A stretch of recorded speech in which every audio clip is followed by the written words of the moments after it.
We are back in episode 3. We're still in the basement. We're still at the end of Jay Mayhew's story. She might be in Hungary. She might be in New York. She might be in Austin. We don't know where we're going to jump into this story, but I'm also joined with David Parrish, the co-host of the Pro EDU podcast. Thanks for having me. And the new honorary co-host, and maybe like the future host of the Pro EDU podcast, Monique Holder. Coach Mighty Mo. How are you doing? Okay. You've had a busy week. You've almost done everything on this shoot. It's Miss Mo. Miss Mo. I'm sorry, Miss Mo. I don't know what this coach stuff is. What do you mean you don't know what this coach stuff is? Like we haven't been watching. I feel like that should be like on the reg. Yeah, it's Coach Mo. No, Miss Mo if you're nasty. We're gonna jump. Okay. All right. So we are 18 months into New York. Okay. So what brought you to New York? How did we land there, and what happens in New York? So my husband retired after 20 years in the military and took a job that moved us to New York. So Like New York City? Where are we at in New York? just outside of New York, so in the Hamptons. Okay. The Hamptons. And The West Hamptons, David. Were you not listening? So she lush. It's in between Got the East you. Hamptons and the West Hamptons. Did we just become friends? All right, we're in New there. York. We're in New York. We're there. We're in New York. We're shooting tits. We're shooting. Oh God, we're shooting things. And so I have Harper, and within like 3 or 4 weeks of that, we have the opportunity to move to St. Louis. I literally feel like the universe heard this like smoke signal for help and just opened the heavens, because I hardly ever saw my husband there. He was traveling all the time. I was raising my stepson almost as a single parent. It was hard. It was hard there. And so to be there like that and then have a baby, it would have been impossible to have the business that I have now there. So when we moved here, we bought literally like the closest house that we could to them. And that gave me this opportunity to start my business. But that's really why I have the space that I do. I didn't intend to start shooting when I did. I just had this space and I had people to watch Harper. And so I could push some things out of the way and then push more things out of the way. And I might have 2 hours. I didn't have time to run to the city and rent a studio. So I would run down here and just use those 2 hours and maximize what I had. And so if photographers are saying, I don't have time, I don't have space, I get it. There were times when I had an hour and 4 feet of space in a packed, unfinished basement. I get it. You can make it work. I have the Pro EDU team and 4 cameras filming in my basement because I started there. You just have to start. You can't build if you don't start with something. So I started there, and over time, the business started to grow. It started with people that I knew, but I had to get smarter than that, because the people that I knew were not my dream clients. They were not the people who really had the money to really invest in these luxury experiences. So I had to go outside of my circle. I had to get smart about it. So I went after the people who were getting, for instance, like the girl who does my Botox injections. She had my dream clientele right in front of her. Some of the girls who do like my hairstyling, for instance, they have my dream clients. So it was like, how can I work with you? How can I reach your clients? Can I do photo shoots for you? Sometimes they became my clients organically, and then their clients are seeing the pictures. Sometimes you partner with them. You find ways to network with them, to organically create marketing. And slowly that business began to grow. If you just count on your natural marketing, like literally your neighbors or the people or the moms at your school, unless you are at a very high-end school, that may not be who you're going after. You have to be smarter than that. But it grew over time. It grew, and then in time, I finished out this space. And yes, I could go out and run a space. And actually, right before COVID happened, I was actively looking. Before I finished out this space, I was done. I was done with this space. I was ready for natural light. I was ready for a finished floor. I wanted walls. I just wanted walls. I wanted a wall. I was like, I would be so happy to just have something I could lean someone against. And then COVID happened. I couldn't find something. And now all these photographers that I know are giving up their spaces because they haven't been able to work in a period of time, or they just can't work consistently. Of course, that's not the norm.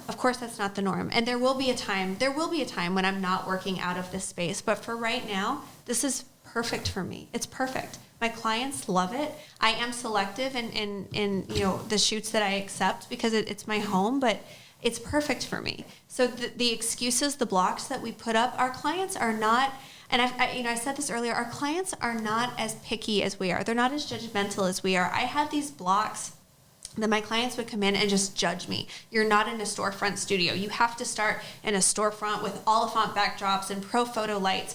Your clients don't know what pro photo is. Who cares? They don't care. They don't know what Oliphant is. You can paint it yourself as long as it looks nice. They don't care. Preach. Yes, girl. Like, amen. They don't care. So when I see beginners going out and investing in all this equipment, I mean, that's great. That's great if you know how to use it. But I can take a really cheap light and do the same damn thing with it with the technical skills. And that's what I want to accomplish with this course, is teaching you how to use what you have. Because I don't have top of the line gear. Over time, I will upgrade and invest, absolutely, because over time you do. But you don't have to start there. I'm not even there right now, and I'm teaching you how to create this luxury business. Your clients don't know these things. So don't create blocks that don't need to be there. David, you just noticed that Jay fast forwarded again from Through her New whole York life. all the way Yeah. through to present day right now. Yeah, like we just like We should did it basically skipped again. over 18 months Yeah. of New York. Yeah. It was a blink, and now we in St. Louis. I mean, I feel like I just. Because the universe Like, you- opened up and dropped us No. in St. Louis. So the opportunity came to come to St. Louis. You moved here primarily, it sounds like, for your husband's job. And so talk to me about that transition from fashion capital of the world, where your style, what you were shooting at that time, very much fits in. Now we're in St. Louis, and you're looking at the clients of people who are providing you services, trying to figure out how you can make those clients your clients. Why did you switch from fashion as a primary source in St. Louis now to portraiture? So when we moved from New York to St. Louis, I honestly thought my photography career was over, because all that I knew was fashion and commercial work. And not commercial in the sense that you have in St. Louis. What I knew was fashion in the sense of lookbooks for designers, or things like that. So I thought my career was over, and that was incredibly depressing, because I had to start my career over after my divorce. After that move, I had to start over after moves, and it just felt like, again, I'm starting over. But this time I didn't even know where to start, because you didn't have the same opportunities here. So in looking around and really trying to figure out how do I bring this artistic part of me into play, because it is such a part of who I am. And if you're a creative, it's part of who you are. After raising a baby and being home for a while, I found myself real bitchy. Like, if I don't have an outlet, if I can't create, if I can't express some part of me, I'm not the best version of myself. I am not personally empowered. So stop there. So talk to me about the best version of yourself. So when you can't create, when you can't make art, when you aren't happy, what is the impact of that? I just think there is this darkness in you when you as a person are not being fulfilled in some way, whether it is by your job or by anything else. I think there is this societal lie that when you find the right thing, you are suddenly just happy. When you find the right job, the right relationship, the problems go away and you're just happy. I mean, that's not the case. Anytime you find a new level of success, there are new problems. You get the dream job, but now there's challenges with that. More money, more problems. Right. You get the dream marriage, but now there's relationship problems. There's always going to be challenges. But if you love what you're doing and are fulfilled by it, then there's always the reward by meeting those challenges. Then there's new challenges. I love my daughter with everything in me. I adore her. But being a stay-at-home mom is not fulfilling for me. That is not my calling. There is something in me that needs more than that. I need to create. I need to fulfill. I need to create beauty. That is what I am called to do. That is my superpower in this life. Do not call me on the way to the shoot asking me for directions. I do not know what road you are on. Do not ask me to do math in my head. I cannot calculate the tip while you're standing there. These are not my superpowers, but I can see beauty. I can see the potential in you when I look at you. So I needed an opportunity, an outlet for this. And when I wasn't doing that, I was just personally in a dark place. And so when I have women coming in who are feeling that way, again, I can just resonate with that. I resonate with it. So in that time, I needed an opportunity to create. So when I had a few girlfriends who were like, hey, I would love to maybe just have a couple of pictures. Could you maybe take some? It was like, okay, I could like dig a backdrop out and I could dig an octabox out. Okay, I could maybe do that. Was I rusty? Sure. Did I know how to shoot portraits compared to fashion? No. Oh, No. these old rags? Oh, like... Yeah, no, like I didn't. And I had skill, though. But I didn't have a client wardrobe, and I didn't know how to light a portrait client compared to a model. But what's the difference, though? There's a huge difference. All right, break it down. So what is it? What is it? So with a model, also back it up to the fact that like my skills back then, I have pictures from back then that I'm so proud of. I'm still proud of them. They're on my website. But my technical skills back in the day were so much less. It wasn't just that I would light a model differently. It was that I didn't know how to light. Can we take a moment to just, what is happening? Just wanted to see what it would be like to lay down on this glorious gold couch. I think you should do the whole like fainting couch thing. I tried, but... Will you shoot him naked on that couch? Implied nude. Let's do it. We'll get something on there. We're going to have to peel him off of it later. Yeah. Are you saying I'm sweaty? Oh my God. Why would I stick to this couch? We'll get into that. And then That's a trade secret topic. What do you think would happen if we got an insane amount of super glued it to him, and then like somehow hung the couch upside down and did an upside down shoot, but he's stuck to it? I really don't like this idea. He'd probably be really hurt. I'm here for it. That would probably hurt real bad. I don't like this idea.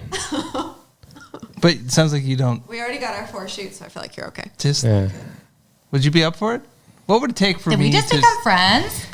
What would it take for me to super glue you to that couch and hang it upside down and photograph it? I feel like that's really detrimental to my skin. I'm more worried about the couch, but David's All right, what if we duct taped you to the couch and then hung the couch upside down? Is the duct tape the implied part?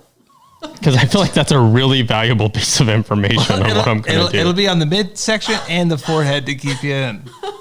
And they'll be like handles for you to hold on to. Okay, so can we maybe take like the duct tape and stick the sticky parts to each other so I'm protected? Sure. Okay, then I'm in. You got it, Jim. 100%. So that's basically just a belt. Yeah, but it's a belt that prevents the ripping off part. I don't know if you guys have ever noticed. Like tape. So I don't know if you guys have ever noticed the fact that I have like reverse sweater vest of. Yeah, you're Michael J. Fox. Like I'm kind of. I couldn't tell. I'm gonna turn into the Teen Wolf. Sweater vest all the time. So you thought so. I don't want to experience that. I've been waxed before. It's not a good experience. I don't want to go there. The first time you get waxed. Let's talk about So when I came back from Iraq the last time that I went over, I was pretty fit. I was looking good, so I decided to have the chest and abs waxed. That was a miserable experience. Like, I understand now why on the 40-Year-Old Virgin he's screaming out, "Oh, Kelly Clarkson!" Because it sucked. It sucked. I mean, they didn't put a jack-o'-lantern on me, thankfully, but it was a painful experience. Have you ever had your balls waxed? No. Would you ever? Yeah. Yeah, you would. Are we going to do it on video or a podcast? Because neither. We just want to hear your experience about it, Dave. Oh. Don't be vulgar. I was just trying to document it. I thought you were a documentary filmmaker. I am. How are we going to do this? I'm not going to make porn. I mean, we can have a blurred moment. Come on. Okay. It's tasteful. That's called a Jesus. film. Black square block, censored. It's going to be a test shoot, so I'm here for it. It's going to be a testy shoot. All right, so we're here in St. Louis. Jay lives down 3 doors down From her parents. That's the way you gotta be with kids, though. I wish I had my parents accessible. You do. your mom's there right now. What are you talking about? Jay, Yeah, what a transition. it was very smooth. Okay, We're gonna edit that out. I think that's wise. Keep going. Super wise. All right. When should you raise prices? I think you raise prices when you're booked out more than 3 months. I think you raise them when you are in demand, when you've gotten a certain following. I think you raise them when you are just willing to lose a certain amount of bookings because you feel like you're worth it. I am to a point where I'm booked 5 months in advance, and I was told several years ago, that if your bottom package or if any of your packages piss you off when a client books them, like if a client purchases the lowest package and that truly makes you angry, then it needs to be off of your menu, or the pricing needs to change. If there's anything on your menu that makes you angry. Are we talking about angry, or? Yeah, I mean, for me, I've never irritability or like what? No, like true. I mean, I think so. For me, when I'm talking to mentee photographers, any client could book me, and they can absolutely come in and do the lowest package. They have that ability. They can purchase whatever they want. I've not had that happen in years, but they can do that. Usually, it's a large sale, but then. If that did happen again next week, I'm not going to lie, I would be frustrated because so much time and effort goes into these shoots, and I could make $10,000 on a shoot.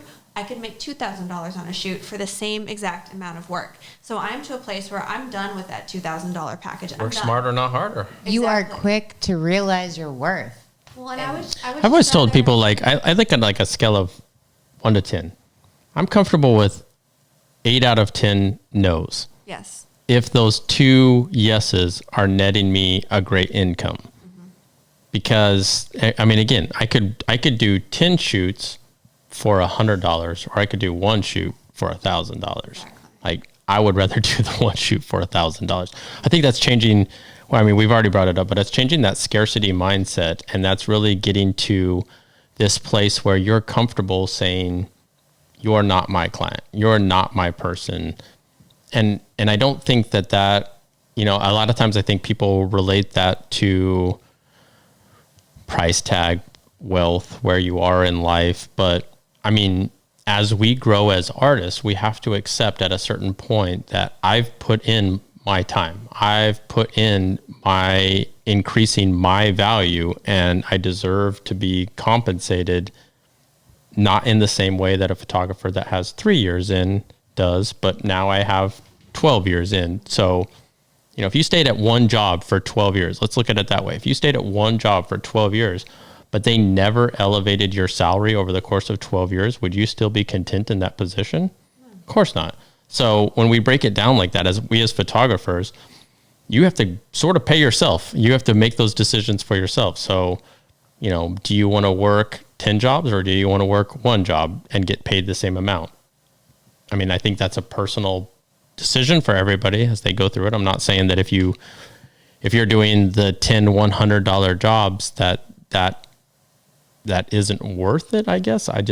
I would rather be in a place where I have found my value. You're doing it in this scenario for the money. No, I mean, I think, well, I mean, at the end of the day, for the satisfaction of creating at the end of the day, this is a business 100%. No, it's not. Yeah, no, it is. No, it's both. It's both. It's a business and a way to make money and sustain yourself, but it's also a creative outlet in terms of I disagree, because you could always not be? Because you could always shoot what you have to shoot in order to finance what you want to shoot. You could live that life. That is a life. That is a style of an artist. You could absolutely paying out of pocket. You could do commissioned work the same way that artists since the dawn of time have done. You could do commissioned work so that you can have the finances to create the pieces that you want to create. I think even for Jay, I would challenge and say she has the client that she targets. She has the experiences that she wants to build. And probably there are still moments in time where she chooses to take, let's say, a gig for St. Louis Magazine, because that is still tapping into that fashion editorial side that she craves, she loves. And maybe even, I mean, let's face it, even most magazines aren't paying you what your rate should be, should you take a private commissioned gig. But that's not always the point. Sometimes the point is, I just want to be able to create that thing to refresh my soul, to bring me back to the place where I do my day-to-day activities. Okay, so we're talking about allowing time for creative space. 100%. I don't think it's always you have to about build that into your schedule. 100%. That's what I'm saying. Is at the end of the day, it's not always about the money. Sometimes it's about the project. But if you only chase the project, then you quickly run out of resources that you need to be able to create. Like if I never consider this as a business, if I never look at it from just the fiscal point of view, then I'm going to rob myself of the opportunity to create all of the things that I really, truly love. It is a rare occasion, I think, where people can marry 100%. Like, I mean, if we look at Jay's business model, I'm sure there's a part of her that would love to do nothing more than her masterpiece collections one time every single month, and that was the only paying gig. And that would give her the opportunity to create this editorial fashion experience for one person who she could tap into, but it was only one time a month that happened. That would probably be a very fulfilling experience for you. I'm just guessing. I'm going to say no. She just No nodded way. yes, so Yeah, she boom. did. She did, but let me lay this down. What are you going to do the rest of the time? Plan? She's booked. That's 29 days where you're not shooting. So like No. that's You 29 days made the you're not assumption shooting. that she wasn't shooting. She doesn't have to shoot anymore. And I think that's a very freeing concept, is that she doesn't have to shoot anymore to contribute to her David, family. Photography is life. Photography is life. Yeah, Coach. photography is life. Yeah. So what are you doing the rest of the 29 But the rest days? of the day she could create Sitting on your just to ass? create. No, I'm not saying she's sitting on her ass. And that's She's what you creating, guys she's just like learning, better. she's growing, she's innovating, she's changing, she's moving the entire field All right, forward. So we're talking about we're talking about different things because I want to be creating all the time. So when you said only work one day a week, Well, I think working isn't just about getting paid. Working is creating in terms of 100%. And that's Yeah. what I'm saying is sometimes you create just to get the payday Right. so that you can afford to create the rest of the time. But you're not It's the same working thing, though. on your Same business. You're working in your business. Not necessarily. Sometimes. So again, like if we're working smarter, not harder, right? This whole philosophy is instead of chasing 10 jobs a month that I need to be able to pay my bills, I book one job a month that allows me to pay my bills. And then the whole rest of the time I'm creating for myself. That's when I'm experimenting. That's when I'm changing. That's when all the pressure of the gig is off the table. And all I have to do is just create for me. I mean, that's art. No, you're separating the two and they're the same. I'm not separating the talking two. about the difference between commissioned work and creative, like soul fulfilling work. So like that's Sa- one thing that's should be the no. same thing. No, In an ideal Yeah, world, ideal lovely. world, When you absolutely. can That shoot, sounds great. when but you can- have somebody giving you If these you're talking constraints- service first, Yeah. then it's not about you. It's not about what fulfills your soul. It's about what fulfills her soul. So it's not about me. My soul comes second. So I have to David, I'm sorry, I thought it was a moment. I thought I was preaching. So that's something that I was talking to with Jen, one of our stylists, earlier this week. I only have 2 creative test shoots in all of 2020. And I have always tried to make creative shoots a priority because that is when, for me, I flex my creative muscles. I am so refreshed. That's when I create the work that my clients get really excited about because that's when you get to do whatever the hell you want to do. You are not limited by what your client wants, by the wardrobe What they brought, bring to the by table. what they bring to the table. It is entirely your vision, the model you select, the stylist you choose, the background you want, the lighting you want to try. It is all you and what you want to try. So yes, I mean, I am always trying things during my client shoots and it is fulfilling to a point. I mean, I am creating. There is something beautiful and I think borderline spiritual in the process of creating. I think there is just something that we get to do that other life forms don't get to do in that regard. But it's not about me because it is service driven. Yeah. So those test shoots that I'm going to purposely 100% about schedule you. more of in 2021 are about me. So in a perfect world, would you prefer it to always be about your creative vision about what you want to do? Because why would you want to do something that is someone else's vision? So, You know I what mean, without trying to explain Jay, I want to explain Jay. All right. So Hit me with or I guess not even. I want to take a step back from that comment. I'll just explain the way that I think and the way that I work. So in photography, when I'm shooting, I mean, there's tons of things that I want to shoot that maybe ideally aren't going to, air quote here, pay the bills, right? Like I just want to create. I just want to have all of the pressure off. In my work, most of what I do, I have somebody else telling me the vision, and I'm just figuring out how to make it happen. At that point, I'm just a problem solver. I mean, at the end of the day, I get a pretty picture, but it's still their pretty picture. It's not my pretty picture. Why not? Because they told me what I had to create. Because maybe they gave you a constraint and they told you how to create something, but the fabric and the tools they gave you didn't make sense for what they told you to create. I mean, I think there's no more miserable state. If I, at least for me, there's no more miserable state than when somebody else tells me I have to do this. I'm not free. I don't have any autonomy. I don't have any flexibility. Like I'm a technician that's creating what you told me to create. I might get, I mean, and we all know. But where would you like to be? Various levels. Well, I mean, I think at the end of the day, the true artist struggle is just creating what you want to create and then finding, somebody else who can buy it after it exists. For photography, I think, art. No, I mean, for photography, I think that's fine art. It is fine art. But in the realm of photography, people just purchasing a piece for the pure sake of the piece is fairly rare. So you brought it home. So fine art is what I do. I make fine art video education. I make my own shit. I only approve the clients that I want and make the content that I want. And no one's going to hire me to make anything that I don't want to do. And like that to me is the ultimate yes. And right? I 100% agree. Like I will say amen all day long when you can marry the two. And at the same time, I don't want to shame anybody who does. You shouldn't shame. No, that's what I'm saying. I don't like, absolutely there is absolutely 100%. You do what you have to do so that you can pay for what you want to do. I mean, really, I mean, that's a lot of life. That's the ultimate goal, right? I mean, if you can marry the two together, that's the ultimate goal. Yeah, right. If you can, at the same time, let's say your average month is 30 days.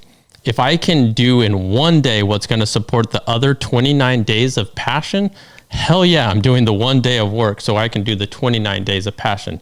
And I would say that's still a good life. I mean, I love what I do for Pro EDU, 100%. I love teaching people. I love breaking down processes from instructors. I love thinking from the audience's perspective, what they would like to see or what they would like to do or what they would like to learn. I read comments constantly, even when I don't comment back. I'm reading to find out what it is that our audience craves. And there's something super 100% fulfilling about that. And if I never shot another day in my life, I would die. Like, I would die. If I never created another photo shoot again, even for all the passion I have for Pro EDU, if I never created another photo shoot, I would lose what drives the passion to teach. Does that make sense? Like I would lose the photographer, and then I could never think as the audience thinks ever again, because I wouldn't be one of them. Right now, I'm one of them. That was a deep cut. I'm here for that. I like that. I'm here for it. So I think that there's always a way. Like for Jay, I mean, she's found fulfillment, even though shooting editorial and fashion is your passion project. You found fulfillment in portraiture, and the fulfillment in portraiture is really for you, what you've told us about making sure another woman never feels the need to have gold infused in her again. She never feels the need to think of herself as a polished, broken vessel because she was already perfect. I think I want to be the gold in that situation. She is. Like, she fills in those cracks. I want to fill in those cracks. And she shows. But do you think that the broken vessel that has the gold in it thinks of itself as a broken vessel that's been polished? Or do you think it just feels as not until somebody takes it? I don't think so. I think the finished product places it back together. I think the finished product, even if with the gold infused, even with the gold polished surface. It's not all about the gold. It's about the thoughtful intent. I know. And matching the pieces. But the piece at the end, think of itself as refinished, put back together, or does it just realize that it is already complete?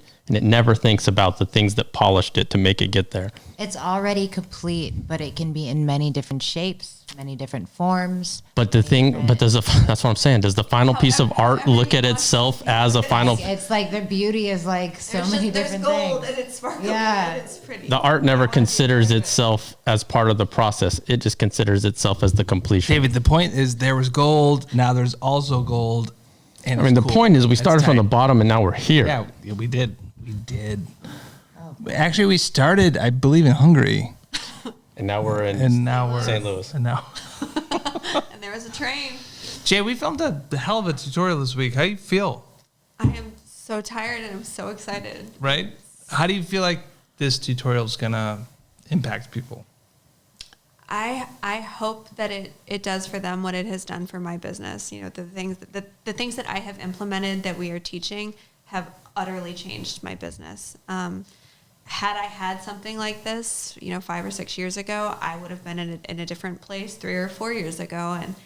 And I think working smarter, not harder, and learning what to prioritize. There was a minute where I thought it was my work, and that's why I wasn't getting clients. And it wasn't that. It was the service, and it was the networking, and it was the marketing, and learning where to emphasize and where to put your time and your energy. And I hope it enlightens and it builds and it empowers photographers to empower their clients. And I hope it's career changing.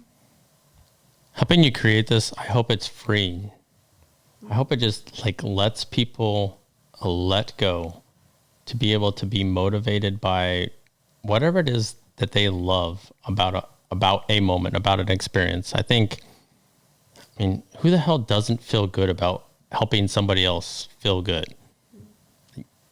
That's what I see. I hope that everybody that buys this tutorial just realizes that, even if you're not creating that masterpiece that you want, you're giving somebody else the gift of seeing themselves potentially for the first time. And I mean, what a gift to be able to give somebody else the ability to see themselves as you see them.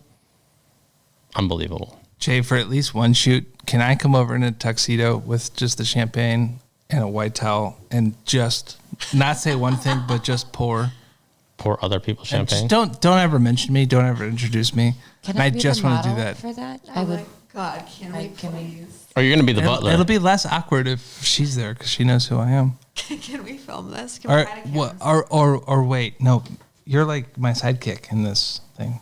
Let's, So she's the glass holder? You're also What the- wearing a what? tuxedo. Sidekick. I don't know. And now we're back What to do the you think? service She's industry. gonna be the studio manager. Studio and she manager. can Yeah, join you yeah. guys. She's It'll be fun. she's telling me what to do. I like that. I like that. I like that environment. It'll be perfect. Good scenario. Is this role playing?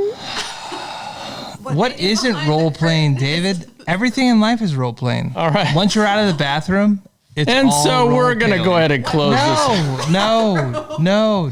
Jay, where can they find more of your Bathroom work? is a sociology thing. The bathroom is the only place where you're not actually conscious of being the other person that you want to be perceived as. Yeah, no, I disagree with that. I'm gonna argue with that wholeheartedly. Okay, all right. Yeah, lay it on me.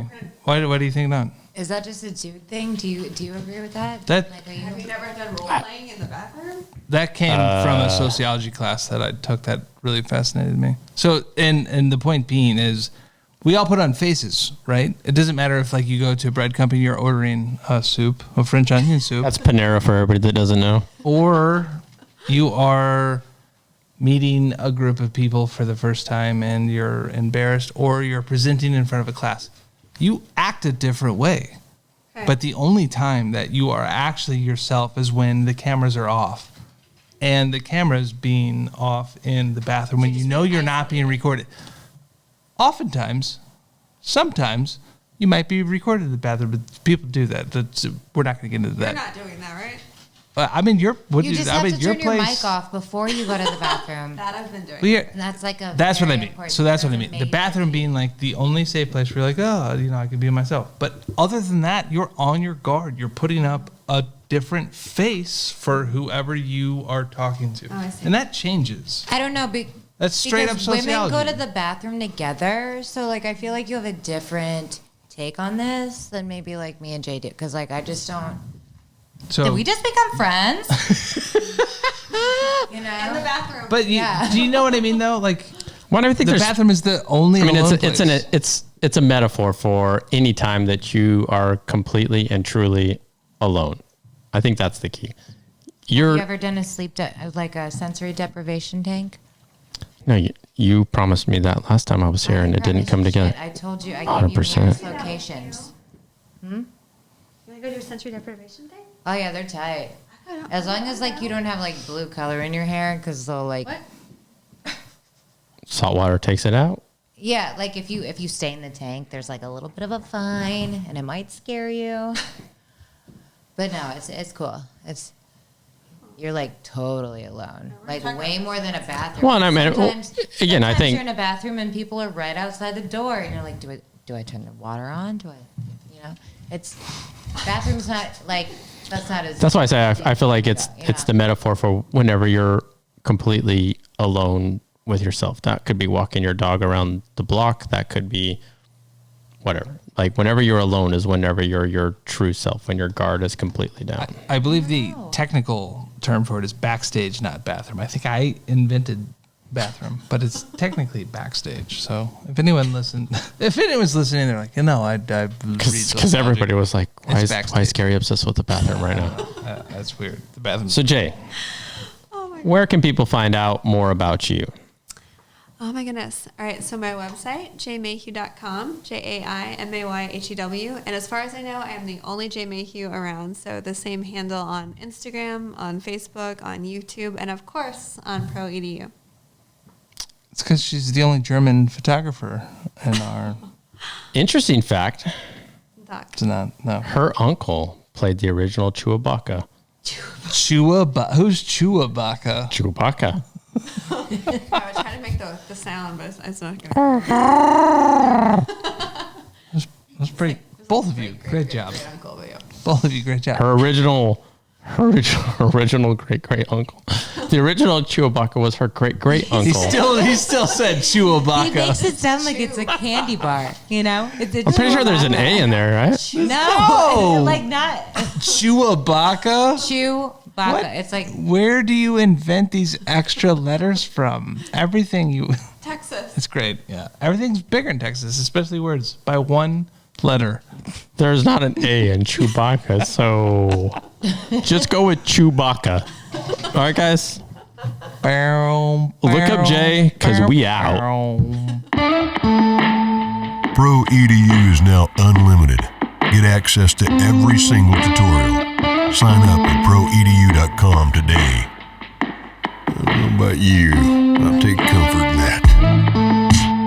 This podcast is officially over. See you next time.